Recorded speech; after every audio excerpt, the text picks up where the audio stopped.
الرحمن الرحيم الحمد لله رب العالمين والصلاة والسلام على سيدنا ونبينا وشفيعنا بالقاسم محمد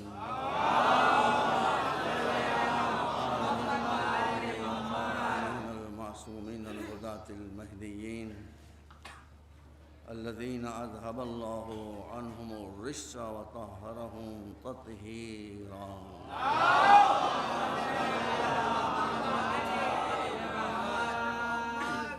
أما بعد فقد قال الله سبحانه تبارك وتعالى وهو أصدق الصادقين: يا أيها الذين آمنوا ادخلوا في السلم كافة ولا تتبعوا خطوات الشيطان إنه لكم عدو مبين.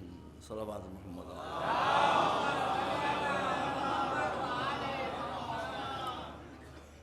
آج سلسلے کی دوسری مجلس ہے. ارشاد الہی ہے کہ اے وہ لوگوں جو اپنے کو مومن سمجھتے ہو، دین اسلام کے اندر پارٹلی داخل نہ ہو. تمہاری پوری زندگی کو، چاہے وہ سیاست ہو، چاہے وہ تجارت ہو، چاہے کوئی کام ہو، اسلام کے کور کے اندر ہونا چاہیے. اور جب اسلام کے کور کے اندر آنے کی اللہ دعوت دے رہا ہے تو اس کا مطلب یہ ہے کہ ہماری زندگی کا کوئی شعبہ اور کوئی برانچ ایسی نہیں ہے کہ جہاں نظام اسلامی ہمیں ہدایت کرنے کے لیے تیار. یہ لاجیکل بات ہے. اس کے بعد ارشاد ہوتا ہے کہ ایک دشمن اپنے پورے لشکر سمیت تمہارے پیچھے لگا ہوا ہے. اس کا صرف ایک مشن ہے کہ تم کو مجھ تک پہنچنے سے روک دے. یہ اس کا سنگل پوائنٹ پروگرام ہے. کسی نہ کسی بہانے سے، سیاست کے بہانے سے، تجارت کے بہانے سے، وکالت کے بہانے سے، مذہب کے بہانے سے تم کو بہکا دیں کہ تم مجھ تک نہ پہنچنے پاؤ. تمہارا سب سے بڑا دشمن یہی ہے. جو میں نے وعدہ کیا بلکہ جو سسٹم بتایا تھا تنظیم مجلسوں کی کس طرح سے مجھے پڑھنا ہے، میکینزم، اس کے تحت مجھے آج عقل یا بدھی یا انٹلیکٹ یا وژڈم پر کچھ پڑھنا چاہیے تھا. لیکن بعد میں مجھے خیال آیا کہ جب کسی خراب پرزے کو درست کیا جاتا ہے تو پہلے اس پر لگے ہوئے زنگ کو صاف کیا جاتا ہے. اگر زنگ صاف نہ ہو تو کوئی پینٹ کام نہیں کرتا ہے. اور یہ انسپائریشن مجھے خود کلمہ توحید سے ملا ہے. اللہ کا مقصد یہ تھا کہ ساری دنیا اس کو اپنا مالک، اپنا معبود، اپنا خالق، اپنا مقدر صاحب تسلیم کرتے رہے. مشن یہ تھا. اسی مشن کو پھیلانے کے لیے حضور کریم رسول اسلام تشریف لائے.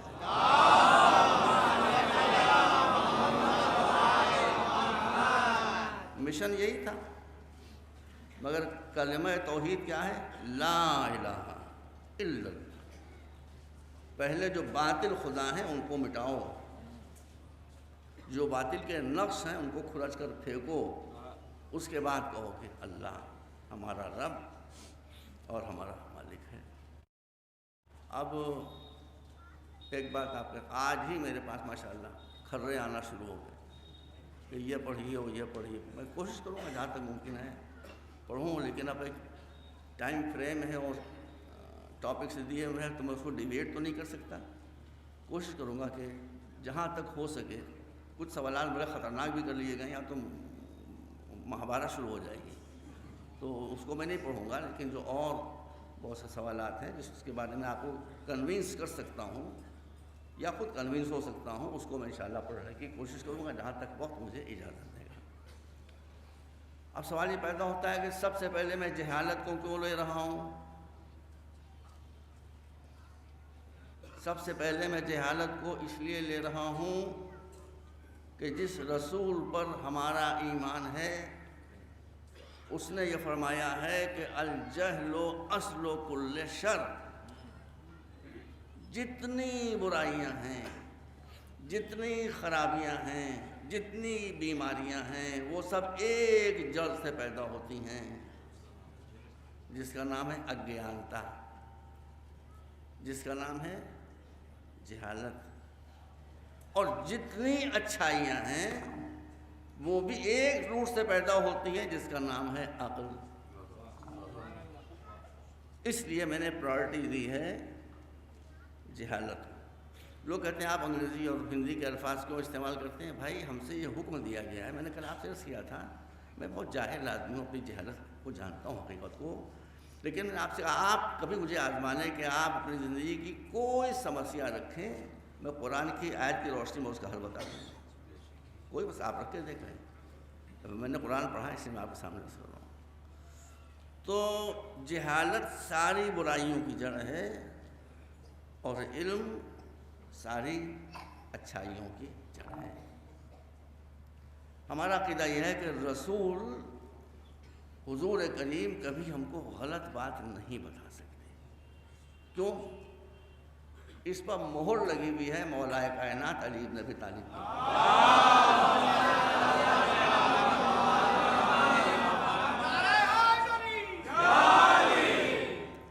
مولا کیا فرماتے ہیں؟ مولا عقل کا ذکر کر رہے تھے، عقل کا یہ مرتبہ، یہ مرتبہ، یہ مرتبہ، یہ مرتبہ ہے۔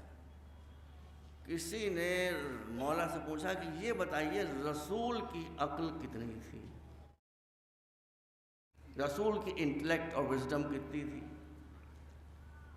تو آپ نے فرمایا کہ آدم سے لے کر قیامت تک دنیا کے جتنے بڑے سے بڑے فلاسفرز ہیں اور حکیم ہیں اور انٹیلیجنشیا ہے، قیامت کے دن ان سب کی عقلوں کو اگر ایک پلے میں رکھ دیا جائے اور رسول کی عقل کو دوسرے پلے میں رکھ دیا جائے تو رسول کی عقل کا پلہ جھک جائے۔ ان سب کی اجتماعی عقلوں کا وزن ایک طرف اور رسول اکیلے کے، یہ کیوں ہیں؟ یہ کیوں ہیں؟ اس لیے کہ جس کے پاس عقل کم ہوتی ہے وہ طالب علم ہوتا ہے، جس کے پاس عقل زیادہ ہوتی ہے وہ معلم ہوتا ہے۔ تو اب رسول کو چونکہ قیامت تک کے لیے ہر انسان کے لیے معلم بنایا گیا ہے، اس لیے سب کی عقلوں سے زیادہ ایک حضور کی عقل ہے۔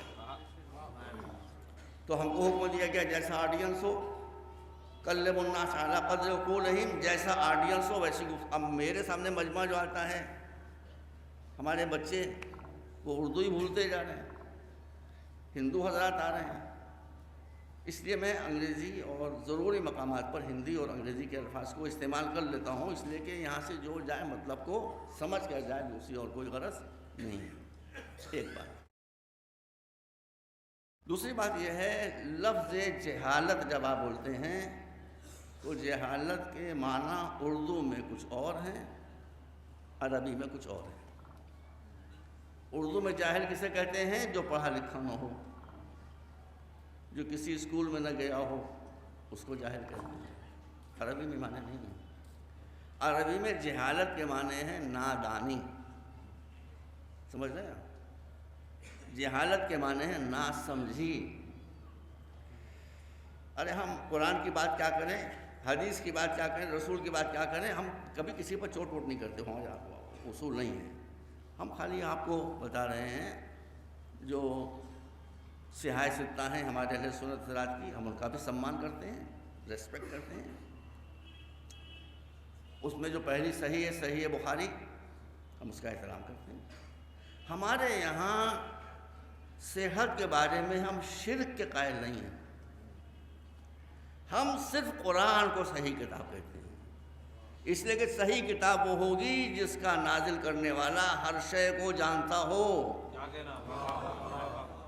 انسانوں کی لکھی ہوئی کتابیں کتنے ہی بڑے اسکالر کی لکھی ہوئی ہوں، اس میں غلطیاں ہو سکتی ہیں، اس لیے ہمارے یہاں اصول کافی کہا جاتا ہے، صحیح کافی نہیں کہا جاتا۔ جو 4 کتابیں اصول اربعہ کہا جاتا ہے ہم کو، ہم ان کو صحیح نہیں کہتے، وہاں بھی غلط روایت آ سکتی ہے۔ ایک قرآن ہے جو ہر غلطی سے محفوظ ہے، اس لیے کہ اس کی نص ہے کہ لا یأتیہ الباطل من بین یدیہ ولا من خلفہ تنزیل من حکیم حمید۔ ایک اکیلے قرآن وہ کتاب ہے جس کے نہ پیچھے باطل ہے نہ سامنے باطل ہے۔ اور فرمایا اب تھوڑا سا فرق ہے، ہم تو حقیقت بتا رہے ہیں، ہم صحیح بخاری کی بھی کا احترام کرتے ہیں۔ صحیح بخاری کا پہلا چیپٹر ہے کتاب الطہارت۔ میں مجھے تو زیادہ سنجیدہ نہیں بنانا چاہتا، تو اس کتاب کی کا پہلا چیپٹر جو ہے وہ لوٹے سے شروع ہوتا ہے۔ سمجھنا نہیں سمجھنا، آگے نہیں جا رہا ہوں میں، لوٹے سے شروع ہوتا ہے، ٹھیک ہے، بہت اچھی بات ہے۔ ہماری جو کتاب ہے سب سے زیادہ معتبر اصول کافی، دیکھیے یہ اپروچ کا فرق ہے، اپروچ کا فرق ہے۔ ہم صحیح بخاری کا احترام کرتے ہیں، اس میں یہ ہے کہ ٹوائلٹ میں کیسے جاؤ گے، وہ ہاتھ نجس ہو جائے تو کیسے کرو گے، پاؤں یہاں ٹھیک ہے، یہ بھی اسلام کا جز ہے، کوئی بری بات نہیں ہے۔ لیکن ہماری جو کتاب ہے اس کا پہلا چیپٹر شروع ہوتا ہے کتاب العقل والجہل۔ یہ اپروچ کا فرق ہے، عقل سمجھ، جہالت ناسمجھی۔ ایک بات آپ کو بتا دوں، یہ ہمارے یہاں فرق کیوں رکھا گیا؟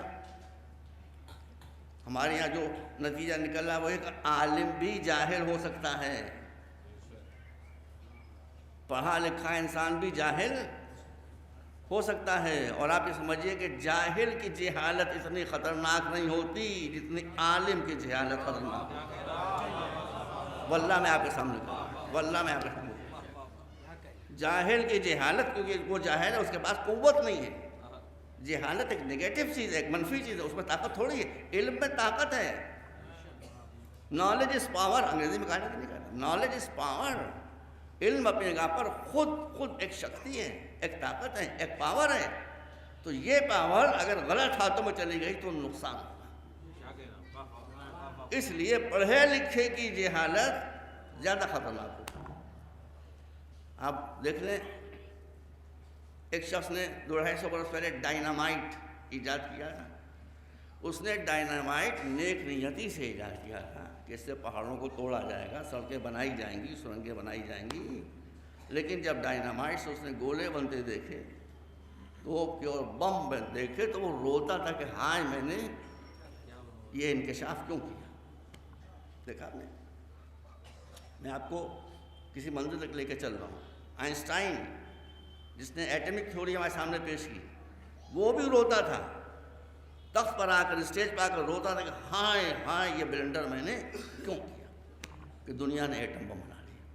تو علم خود ایک طاقت ہے، یہ طاقت اسی کے پاس آنا چاہیے جس کی نیت پاک و صاف ہو، جس کے دل میں خوف خدا ہو۔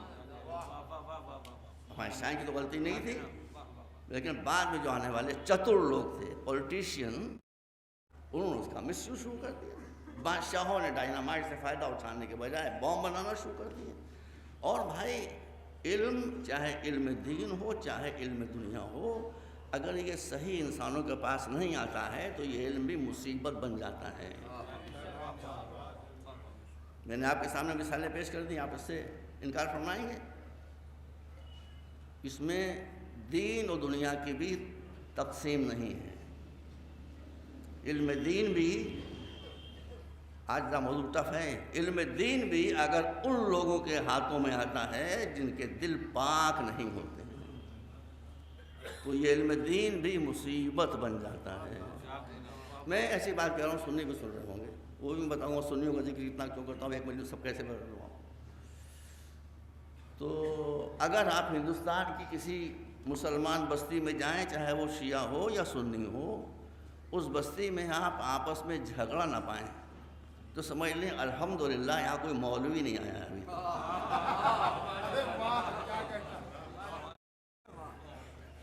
جہاں مولوی آئے گا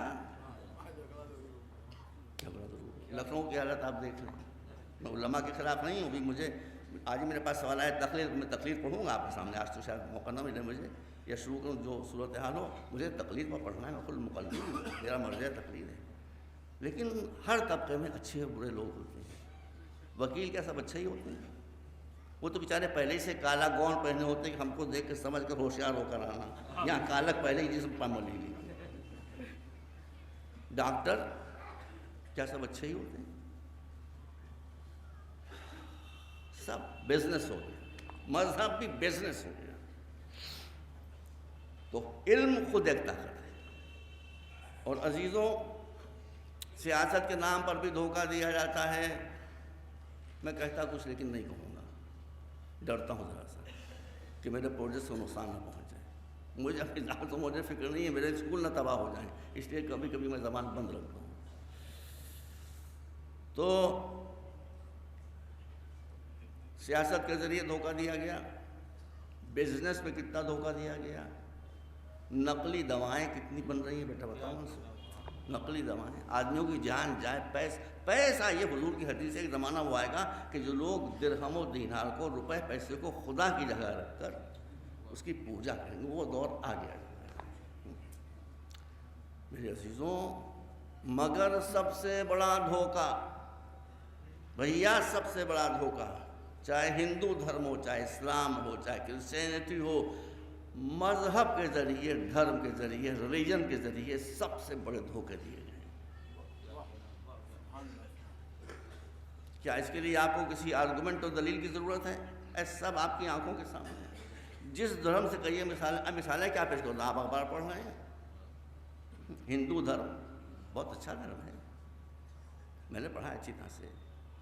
ارے کوئی یہ 80 کروڑ آدمی بیوقوف یا جاہل تھوڑی، الو تھوڑی ہے کہ ہندو دھرم کو مان رہے ہیں، ہے نا. ایسا پاگل تھوڑی ہیں.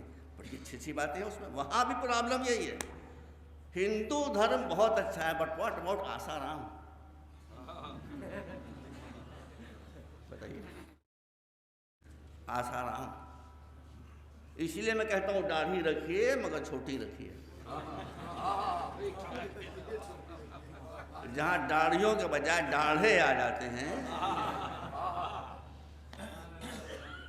وہاں دھوکے دینے والی جھاڑیاں آ جاتی ہیں. ان سے بچیے بچیے بچیے. آسارام آپ کی نظروں کے سامنے ہیں. بدماشی، عیاشی، زنا، پیسے کی لوٹ کس کام میں بند ہیں؟ مولا بچا لیجیے مجھے.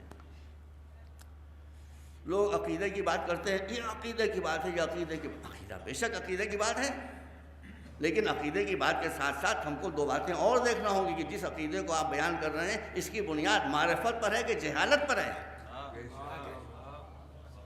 دوسری بات ہم کو یہ دیکھنا ہوگا جس عقیدے کی بات آپ کر رہے ہیں یہ عقیدہ آپ کے پاس ہے، آپ نے اپنے کو اس عقیدے کے قبضے میں دیا ہے، عقیدے کو اپنے قبضے میں کر لیا ہے.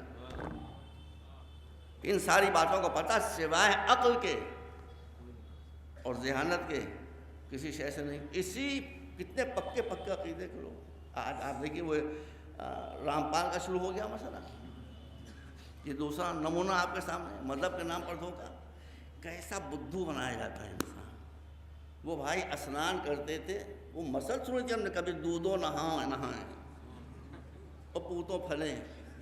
ٹھیک ہے نہیں. یہ جو تھے رامپال یہ دودھ سے نہاتے تھے.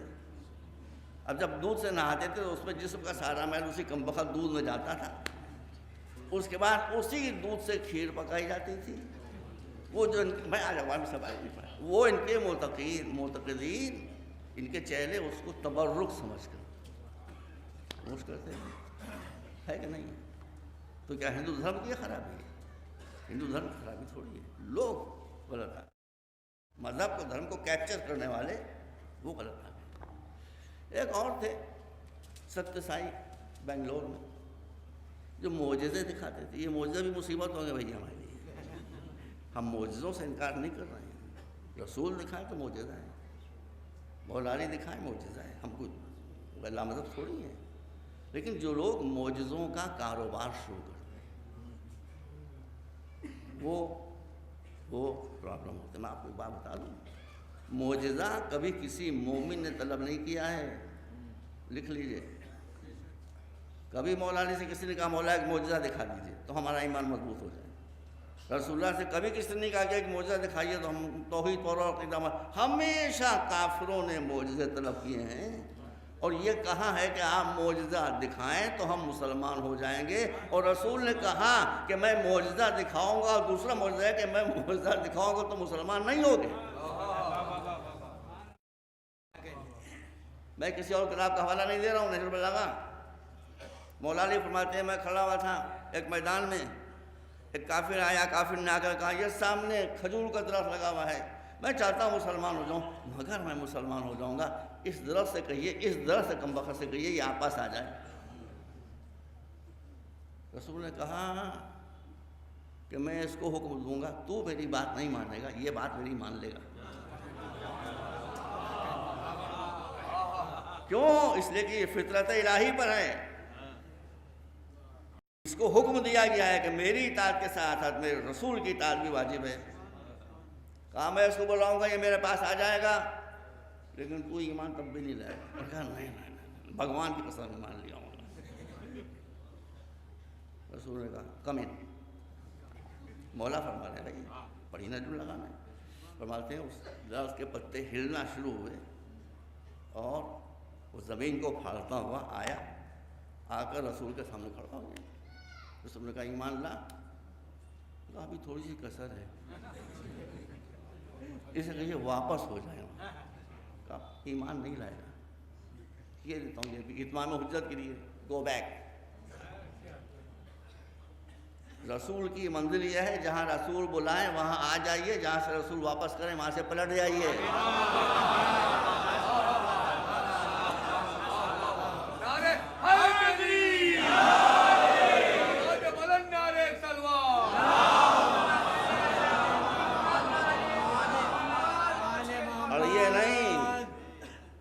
نہیں اس کو پھر سے جسون نہ بنائیے، آگے بڑھو آگے بڑھو۔ کیوں یہ ہوا؟ پھر مجھے کافی یاد آ رہی ہے، کافی میں ہے کہ لمحہ جہاں بات گڑبڑ ہوتی ہے وہاں عربی کی عبارت پڑھ دیتا ہوں تاکہ آپ کو یہ خیال نہ ہو خدا نخواستہ میں گڑھ کر کوئی بات آپ کے سامنے پیش کر رہا ہوں۔ اصول کافی میرے پاس موجود ہے، آپ اس میں فرما لیں۔ اس میں ارشاد ہے کہ لما خلق اللہ العقل قال له اقبل فاقبل ثم قال له ادبر فادبر۔ جب اللہ نے عقل کو پیدا کیا تو عقل سے پہلے کہا بڑھ، وہ بڑھی، کہا پیچھے ہٹ، وہ پیچھے ہٹ۔ دیکھ لیا آپ نے؟ اس کا مطلب عقل جہاں ہوگی وہاں حکم الہی پر آگے بڑھنا ہوگا، وہاں حکم الہی پر پیچھے ہٹنا ہوگا۔ وہی اس درخت نے کر کے دکھا دیا۔ ستیہ سائی بابا، ارے بھائی ایک بابا تھے کراچی میں، لالو کھیت میں رہتے تھے جو بعد میں لیاقت آباد کہا جاتا ہے، میرے پاس کنفرم اطلاعات ہیں۔ رات کی تاریکی میں بے نظیر بھٹو ان کے پاس منتیں مانگنے جاتی تھی، لو سن لو۔ بے نظیر بھٹو وہ بابا تھے، ان کے پاس مرادیں مانگنے جاتی تھی۔ ہماری جو پرائم منسٹر تھیں اندرا گاندھی، وہ ستیہ سائی بابا کے پاس جاتی تھی۔ عورتیں بیچاری دل کی کمزور ہوتی ہیں، چاہے کہیں بیٹھ جائیں دل ان کا کمزور ہے، اسی لیے وہ ان واہیات باتوں میں پڑتی ہیں۔ اندرا گاندھی کی ایسی عورت اور ستیہ کیوں چمتکار دکھا رہے ہیں، معجزے دکھا رہے ہیں۔ کبھی آپ بھی گئے ہوتے، آپ کو بھی معجزہ دکھاتے۔ ان کا معجزہ کیا تھا؟ مٹھی بند کی۔ میں گیا یا منیر صاحب گئے، مٹھی کھولی تو اس میں خاک وبھوتی دیکھا۔ میں گیا تو مٹی، اندرا گاندھی گئی تو گھڑی۔ یہ گھڑی بھی مصیبت ہے، گھڑی بھی مصیبت ہے۔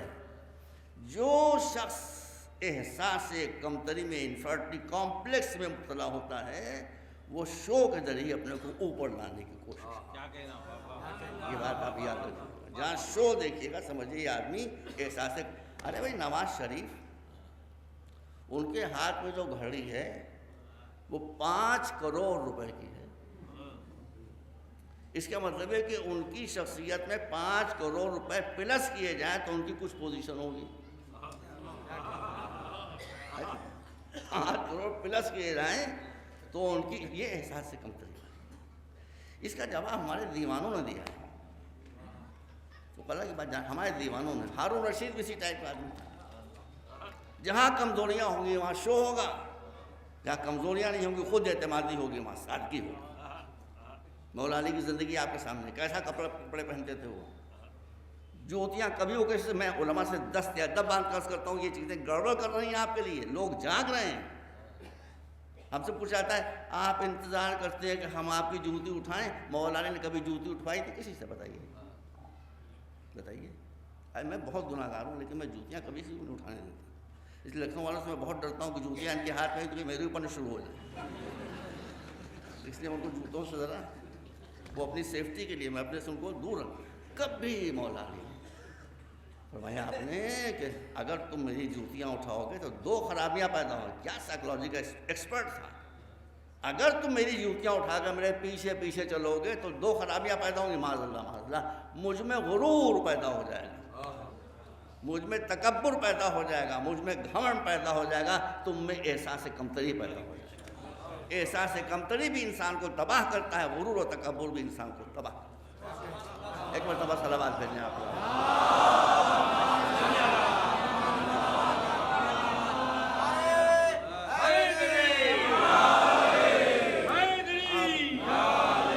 ہندو حضرات بھی سن رہے ہیں، وہ کہتے ہیں ہم ہی کو برا کرتے ہیں، ہم ہی کو برا کرتے ہیں۔ ارے اس حمام میں سب لنگے ہیں کم بخت۔ اب آئیے مسلمانوں کی بات دیکھیں، میری میموری ذرا کچھ کمزور ہو گئی ہے، ممکن ہے میں نام میں کہیں کہیں گڑبڑ کر جاؤں، ادھر کا نام ادھر لے لوں، لیکن واقعہ پہ کا بات نہیں ہے۔ ایک بادشاہ سلامت ہے اورنگزیب، ان کا وزیر تھا نعمت خان عالی، یہ شیعہ تھا اور شیعوں کو جیسا ہونا چاہیے ویسا تھا، بڑا انٹیلیجنٹ، بہت ذہین، قیامت کا ذہین۔ اس کے پورے وقائع فارسی میں لکھے، واقعات نعمت خان عالی، کہ کس کس کو اس نے کہاں کہاں چت کیا، کیسے کیسے چت کیا۔ ایک ولی آ گئے کہیں سے، ان کی ولایت کا شعرا ہندوستان سے ولایت تک پہنچا، صاحب کرامات، جس کی حق و دعا کرتے ہیں پوری، اتنی شہرت کہ بادشاہ سلامت خود تشریف لائے، وہ مصلی عبادت بیٹھے ہوئے، ان کو احساس ہی نہیں ہوا کہ اورنگزیب کروا گیا۔ بھائی سنیے گا، ان کو پتہ ہی نہیں چلا، ایسا غرق تھے یاد الہی میں کہ ان کو پتہ ہی نہیں چلا کہ اورنگزیب کروا گیا۔ اب اورنگزیب نے دیکھا نماز پڑھتے دعائیں پڑھتے ہوش کیا ہو رہا ہے بھائی؟ جب وہ ہوش کے کالم سے باہر آئے تو بادشاہ نے پوچھا سرکار جو کچھ سرکار ہے ان کو سرکار کہہ رہے ہیں، اسی لیے میں کبھی آپ کو سرکار نہیں کہلواتا کہ سرکار کا اعتبار نہیں ہے، کب بدل جائے گا یا کب گر جائے وہ بھی پتہ نہیں۔ سرکار یہ آپ نے یہ ہو رہا تو بول رہا ہے، وہی ہوش کیا؟ ارے تجھے کم بخت کیا خبر، میں عالم استغراق میں کعبے کے پاس کھڑا ہوا تھا، میں نے دیکھا ایک کتا کعبے کے اندر گھسا جا رہا ہے، تو میں نے کہا ہوش ہوش ہوش، وہ قدموں پر گر پڑے،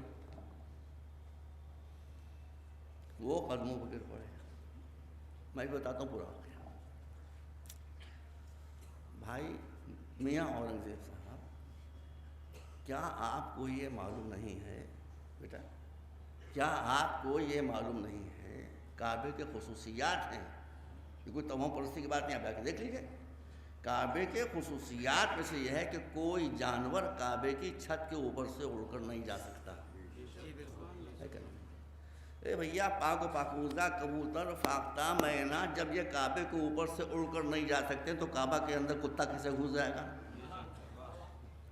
اس کا جاہل آدمی تھا، اور کعبے کا دروازہ ہمیشہ بند رہتا ہے، اسی لیے باذن الہی اللہ کی مرضی ہوئی کہ کوئی بچہ کعبے میں پیدا ہو تو دروازے سے نہیں گیا۔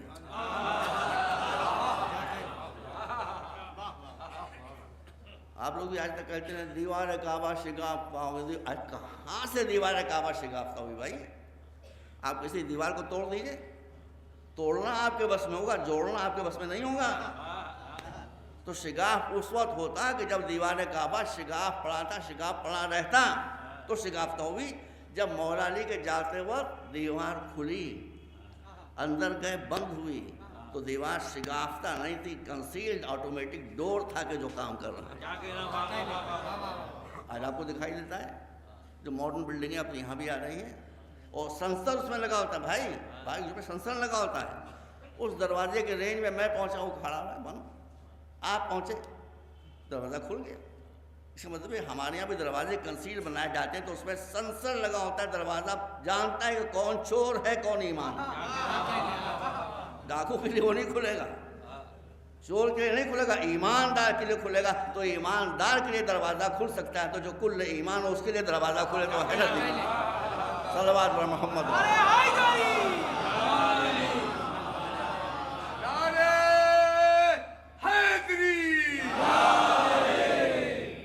ایک مرتبہ اور صلوات دینے آپ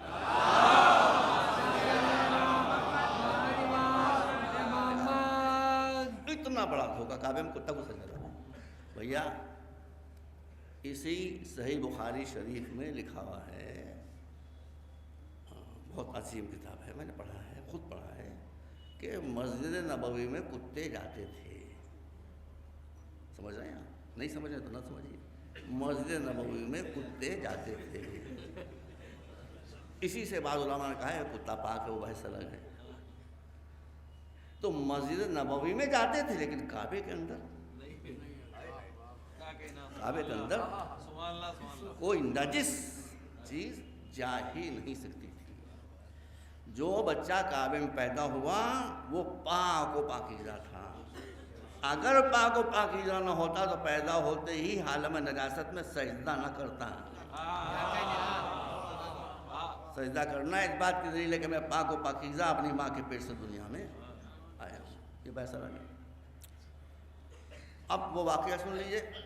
نعمت خان علی دیکھ رہا تھا, اوہ یہ تو بڑی کرامت ہے. وہ قلبوں پر گر پڑا, ان کے ڈرامہ تو کرنا ہی پڑتا ہے بھیا, ڈرامہ کرنا پڑتا ہے.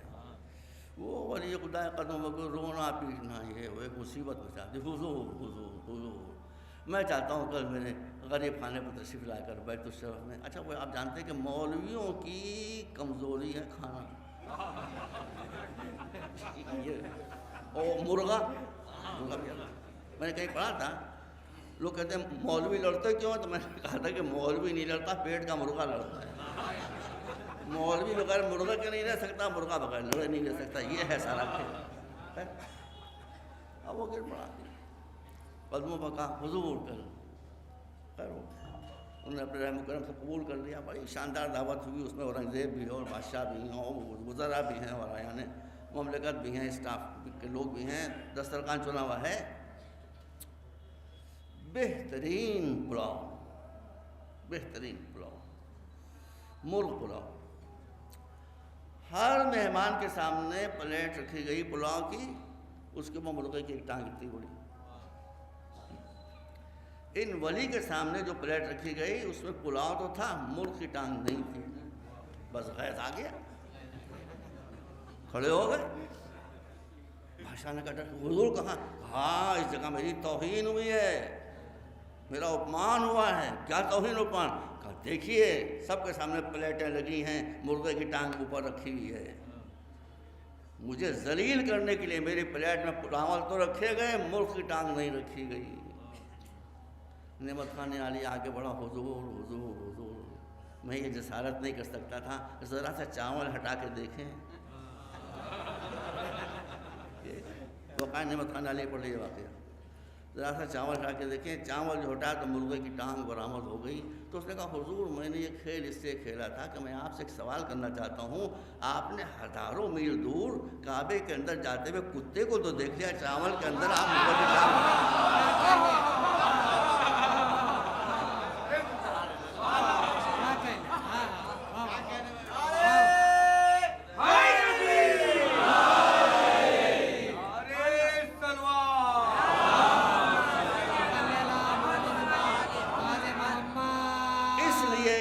کہتا ہے لا دین لمن لا عقل لہ.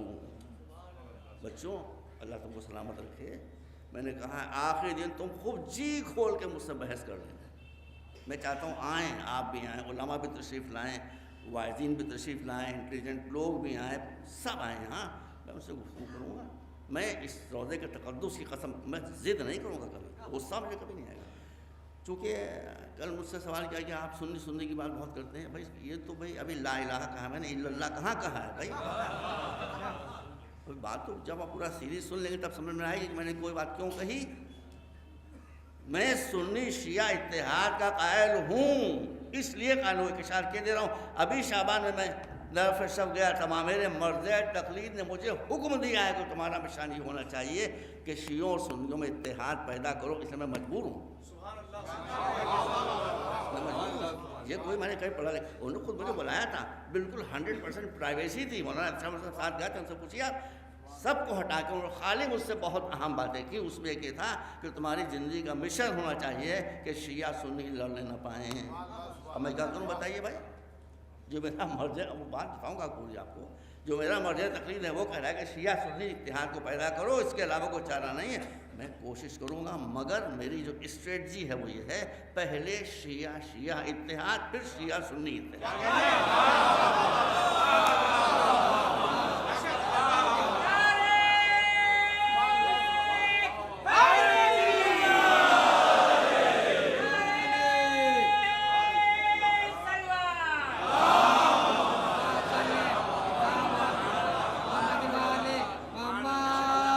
اس لیے اس مقدس بارگاہ میں جو شخص مجھے بلائے گا میں اس کے پاس جاؤں گا. جو شخص میرے پاس آنا چاہے گا آنکھوں کی پلکوں پر بٹھاؤں گا، غصہ نہیں کروں گا، معاملات کو سمجھنے کی کوشش کروں گا، گلے کو گلے سے اور دل کو دل سے ملانے کی کوشش کروں گا جو میرے امکان میں ہے. اگر میں مخلص ہوں تو اللہ شاید میری اس کوشش، مگر یہ میں بات شروع کروں گا یہ مشن ربیع الاول کے بعد، اس لیے کہ 2.5 مہینے تو شیعوں کو عزاداری کے علاوہ کچھ یاد نہیں رہتا. ٹھیک ہے، یہ بھی بہت ضروری بات. میں اتنا بتا دوں آپ کو، جب مجھے میری غلطی سمجھا دی جائے گی قرآن و سنت کی روشنی میں فوراً سر جھکا دوں گا، کبھی میں غصہ نہیں کروں گا. میری بڑی سے بڑی غلطی کی گرفت کی جائے گی فوراً اسے تسلیم کر دوں گا، اس لیے کہ جہاں مشن ہوتا ہے وہاں قربانی دینا پڑتی ہے. Ego problem is the most dangerous problem. Ego جانتے ہیں نا، یہ جتنے جھگڑے ہیں سب ایگو. میں نے یہ کہا ہے تو میرا سر کیسے جھکے گا بھائی؟ یہ میں، ارے کیا کیا ہیرے ہم کو ملے ہیں اور کیسی آنکھیں ہیں ہماری اندھی بھائی، کیسی ہماری آنکھیں اندھی ہیں. کتنا ٹف کوشچن ہے جو مشکل کشا سے کیا گیا. بتائیں کس نے جواب دیا اس کا؟ بتائیں مجھے تاریخ پڑھ کے کس نے جواب دیا اس کا؟ اتنا ٹف کوشچن مولا مشکل سے اس کو نے پانی بنا دیا، پانی واللہ پانی بنا دیا. ایک شخص نے کہا حضور یہ فرمائیے کہ دنیا میں اور جنت میں کتنا فاصلہ ہے؟ کون بتائے گا بھائی؟ یہ جو بیچارے آرام کر رہے ہیں، یہ گئے جنت میں ادھر سے واپس نہیں آیا، جو فاصلہ بتائیں یہ کہاں سے بتائیں گے؟ بیچارے خود ہی سو رہے ہیں. ہم بیٹھے ہوئے ہیں، پتہ نہیں جہنم میں جائیں گے یا جنت میں جائیں گے اللہ. تو جس کو علم نہ ہو یا جو کیسے بتائیں؟ بڑا ٹف کوشچن ہے. دنیا میں اور جنت میں آپ سمجھیے، آپ وہ آسمانوں کے بھی پار فلاں جگہ ہے فلاں جگہ، ایک سیکنڈ میں مسئلہ کر. یہ بتائیے دنیا اور جنت میں کتنا ڈسٹینس ہے؟ دنیا اور جنت میں کتنا فاصلہ ہے؟ مولانا نے کہا 2 اسٹیپس. بیٹا مولانا فرمایا اونلی 2 اسٹیپس، 2 قدم. اس نے کہا دنیا سے جنت کا فاصلہ 2 قدم کہاں؟ بس 2 قدم. پہلا قدم تمہاری ایگو پر ہو تو دوسرا قدم جنت میں ہوگا. پہلا قدم انا پر، میں پہلا قدم میں پر رکھو، دوسرا قدم جنت میں ہوگا. اس لیے کہ جتنے گناہ پیدا ہوتے ہیں وہ اسی وقت پیدا ہوتے ہیں جب تم کو یہ احساس ہو میں بھی کچھ ہوں. ادھر یہ میں بھی کچھ ہوں گیا، ادھر ایگو گیا جہنم گیا. کیوں میں کہہ رہا ہوں یہ میں اس لیے کہہ رہا ہوں شیطان کی بھی کوئی تقصیر نہیں تھی. اتنی عبادتیں کی ہیں، کسی مولوی نے اتنی عبادتیں نہیں کی. جب اس نے کہا کہ میں بھائی یہ کہا ہے کہ پروردگار مجھے آدم کے سجدے سے ایگزمپٹ کر دے، میں ان کو سجدہ نہ کروں. بھائی اب یہ وہ کہہ رہا ہے صحیح کہا ہے غلط، اسی سے پوچھیے. تو میں اب آئندہ بھی اتنی عبادتیں کروں گا کہ کسی نبی نے اتنی عبادت نہ کی، کسی ملک نے اتنی عبادت نہ کی ہو، کسی نبی. تم اللہ نے کہا پاگل، جس عبادت میں تیرا اپنا نفس شامل ہو وہ میری عبادت کہاں ہے؟ تیرے نفس کی عبادت ہے۔ میری عبادت میں جو کہوں اس پر سجدہ کر، تب یہ میری عبادت ہے، اور میں اس کو تو میری عبادت کہاں رہی؟ ایک مرتبہ صلوات دے لیں آپ۔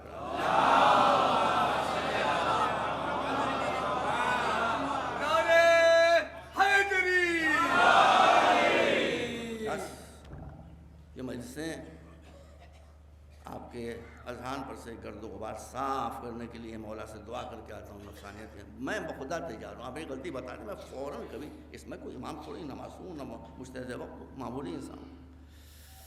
دیکھیے